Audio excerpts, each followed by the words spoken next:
அதாவது அதற்குரிய ஒரு ஆணைக்குழுவை அமைப்பது அல்லது காணாமல் போனவர்களுக்கான தீர்வு என்ன என்பதற்கான பதிலை அவர் அங்கே கூறவில்லை. அத்தோடு இந்த முள்ளிவாய்க்கால் மௌனிக்கப்பட்ட பொழுது அதன் பொழுது காணாமல் ஆக்கப்பட்டோர் மற்றும் அங்கே களத்தில் கொல்லப்பட்டோர் குறித்த விவகாரங்கள் குறித்த பல கேள்விகளும் அவரிடமே கேட்கப்பட்டன. அவற்றையெல்லாம் அவர் தவிர்த்திருந்தார். போர் முடிவுக்கு பெரிய காரணம் என்றும் விடுதலை புலிகளை இரண்டாக புலவரச் செய்து ஒரு பகுதியினரை அரசியலில் ஈடுபட வைத்தார் என்றும் அவர் அந்த விடுதலை புலிகளுடைய இடம்பெற்ற பிளவு குறித்து அந்த கருத்து குரல் ஒன்றை மேற்கொண்டு இந்த சர்ச்சைகளை கிளப்பிய நிகழ்வாகவும் இது பார்க்கப்பட்டிருந்தது. அவர் அந்த விவாதங்களுக்கு பேர் போன என்ற ரீதியில் அந்த குறுக்கு கேள்விகளை கேட்டு ரணில் விக்ரமசிங்காவை ஒரு நிலைக்குலியை செய்கின்ற அளவிற்கு இட்டு சென்றார் என்பதுதான் அங்கே நடைபெற்ற விவாதம். மஹிந்த ராஜபக்ச மற்றும் கொத்தபய ராஜபக்ச போன்றோர் தான் ரணிலை நியமித்தார்கள் அல்லது அவர்களுடன் பின்புலத்தில் தான் ரணில் ஜனாதிபதியாக வந்தார் என்கின்ற ரீதியிலான கேள்விகள் கேட்கப்பட்ட பொழுதுதான் அவரால் அதனை அந்த நியாயப்படுத்துவதற்கு அல்லது மறுதளிப்பதற்காக இந்த மறுப்பு முயற்சிகள் மேற்கொள்ளப்பட்டன. ஆனால் அங்கே ரணில் மீதான ஒரு குற்றச்சாட்டு வைக்கப்பட்டது. அவர் ராஜபக்ச குடும்பத்தின் மறு உருவமாகத்தான் ஜனாதிபதியாக பதவியேற்றார். அவர்களுடைய ஆதரவில்லாமல் அங்கே பதவிக்கு வந்திருக்க முடியாது.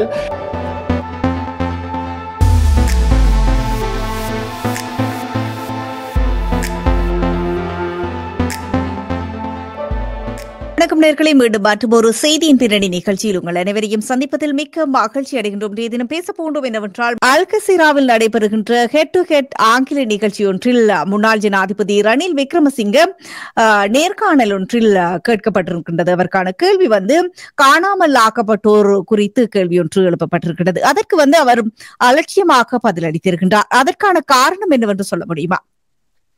அவர் தவிர்ப்பதற்காகத்தான் அந்த நிகழ்ச்சி என்பது நிச்சயமாக லண்டனில் நடைபெற்ற பொழுது அதில் பார்வையாளர்களும் மற்றும் இதர 3 பங்காளர்களும் கலந்து கொண்டிருந்தனர். 4 பங்காளர்களில் ஒருவராக கலந்து கொண்டாலும் மைய புள்ளியாக ரணில் விக்ரமசிங்க அவர்களை இருந்திருந்தார்கள். சுமார் 49 நிமிட நேரத்தை ஒட்டிய அந்த நிகழ்ச்சியில் பார்வையாளர்களாக கலந்து கொண்டவர்கள் கூட கேள்விகளை கேட்கக்கூடிய தன்மை இருந்தது.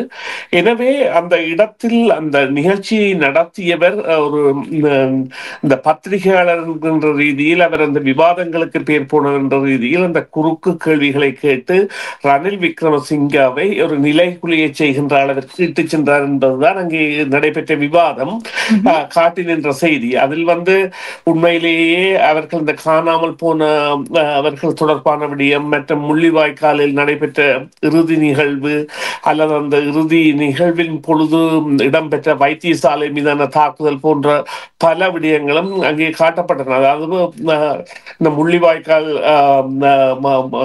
மௌனிக்கப்பட்ட பொழுது அதன் பொழுது காணாமல் ஆக்கப்பட்டோர் மற்றும் அங்கே களத்தில் கொல்லப்பட்டோர் குறித்த விவகாரங்கள் குறித்த பல கேள்விகளும் அவரிடமே கேட்கப்பட்டன. அவற்றையெல்லாம் அவர் தவிர்த்திருந்தார்.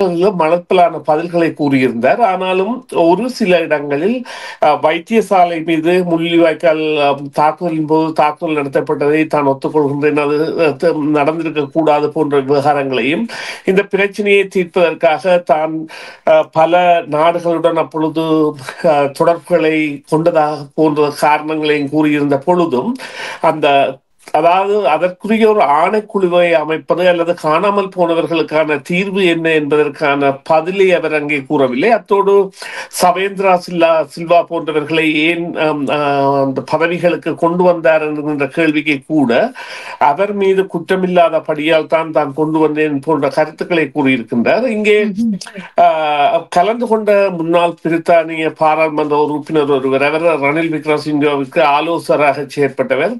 அவர் இந்த ரணில் விக்ரமசிங்க இந்த போர் முடிவுக்கு பெரிய காரணம் என்றும் விடுதலை புலிகளை இரண்டாக புலவரச் செய்து ஒரு பகுதியினரை அரசியலில் ஈடுபட வைத்தார் என்றும் அவர் அந்த விடுதலை புலிகளுடைய இடம்பெற்ற பிளவு குறித்து அந்த கருத்து குரல் ஒன்றை மேற்கொண்டு இந்த சர்ச்சைகளை கிளப்பிய நிகழ்வாகவும் இது பார்க்கப்பட்டிருந்தது. இருந்த பொழுதிலும் கலந்து கொண்டவர்கள் இனப்படுகொலை மற்றும் இந்த மக்களுக்கு தமிழ் மக்களுக்கு இழைக்கப்பட்ட துரோகங்கள் அல்லது அநீதிகளுக்கான நியாயங்கள் கிடைப்பதில் அரசு தடை விதிக்கின்றது என்பதோடு மஹிந்த ராஜபக்ச மற்றும்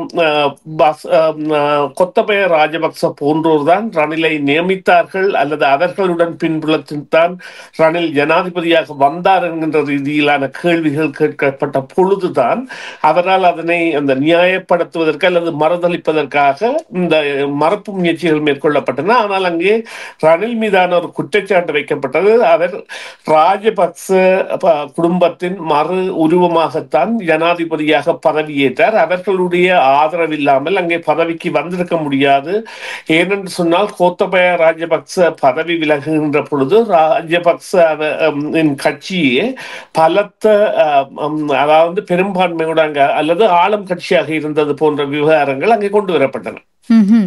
ஆமாம். சரி, நன்றி. அந்த தகவலுக்கு அடுத்ததாக பாராளுமன்றத்தில் செவ்வாய்க்கிழமை வரவு செலவு திட்டத்தின் குழுநிலை விவாதத்தில் பாராளுமன்ற உறுப்பினர் ஸ்ரீநேசன் உரையாற்றியிருக்கின்றார். அவர் உரையாற்றும் பொழுது சமஷ்டி ஆட்சி முறையூடாகத்தான் அதிகார பகிர்வின் ஊடாக மட்டும்தான் தேசிய இனப்பிரச்சினைக்கு தீர்வு காண முடியும், பொருளாதார ரீதியில் முன்னேற்றம் அடைய முடியும் அப்படி சொல்லியிருக்கின்றார். அது மட்டுமில்லாமல் முறையான அதிகார பகிர்வில்லாமல் தேசிய பிரச்சனைகளுக்கு தீர்வு காண முடியாது, தேசிய நல்லிணக்கத்தை உறுதிப்படுத்தவும் முடியாது, பொருளாதாரத்தையும் மேம்படுத்த முடியாது அப்படி சொல்லியிருக்கின்றார். இதற்கான காரணம் என்னவாக இருக்கும்? இதற்கான காரணம் இந்த புதிய அரசாங்கம் பொருளாதாரத்தை விருத்தி செய்வதன் மூலம் பிரச்சனைகளுக்கு தீர்வு காணலாம் என்பதை நம்பிக்கையாக கொண்டிருப்பதாகவோ அல்லது பொருளாதார பிரச்சனைகளுக்கு முதல் தீர்வை கண்டுவிட்டு பிறகு மீதி பிரச்சனைகளை கலைக்கலாம் என்கின்றது போன்றதோ ஒரு தொனியில் செயற்படுவது, அல்லது இந்த பொருளாதார பிரச்சனையை தீர்ப்பதன் மூலமாகவே அதனூடான நடவடிக்கைகளூடாகவே இவ்வாறான நடவடிக்கைகளுக்கு தீர்வு காணலாம்.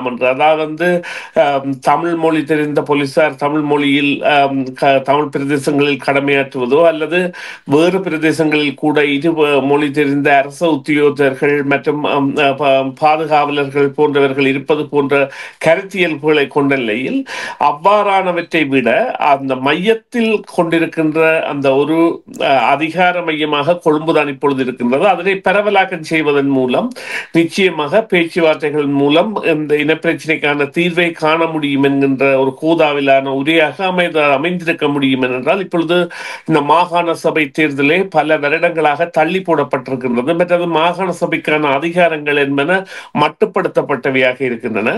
எனவே அந்த அவர்கள் கூறுகின்ற கருத்தியல் என்பது பேச்சு அதாவது பொருளாதார தீர்வின் பின்னான பேச்சு அல்லது பொருளாதார தீர்வின் உடனான பேச்சு என்பது சாத்தியம் இல்லை.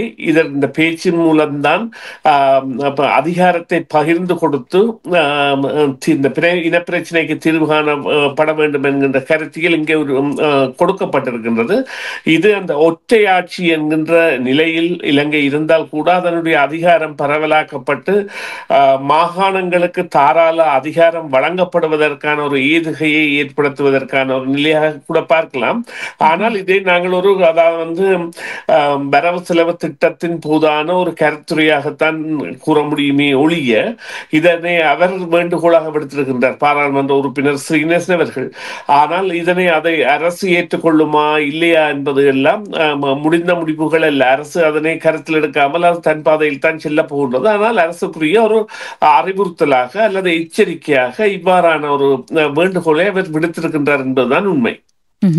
நன்றி சுரேசன், உங்களுடைய தகவல்களுக்கு கருத்துக்களுக்கு மீண்டும் ஒரு பொழுதில் சந்திப்போம். நன்றி, வணக்கம். CMR யூடியூப் சேனலில் இணைந்திருக்கும் நேர்கள் அனைவருக்கும் எமது நன்றி.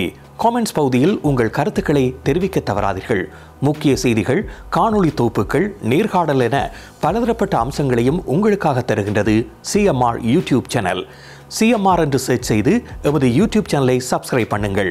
உங்கள் உற்றார் உறவினர் நண்பர்களோடும் இந்த காணொளி தொகுப்புகளை பகிர்ந்து கொள்ளுங்கள். அருகில் இருக்கின்ற முக்கிய காணொளி தொகுப்புகளையும் தவறவிடாமல் பாருங்கள்.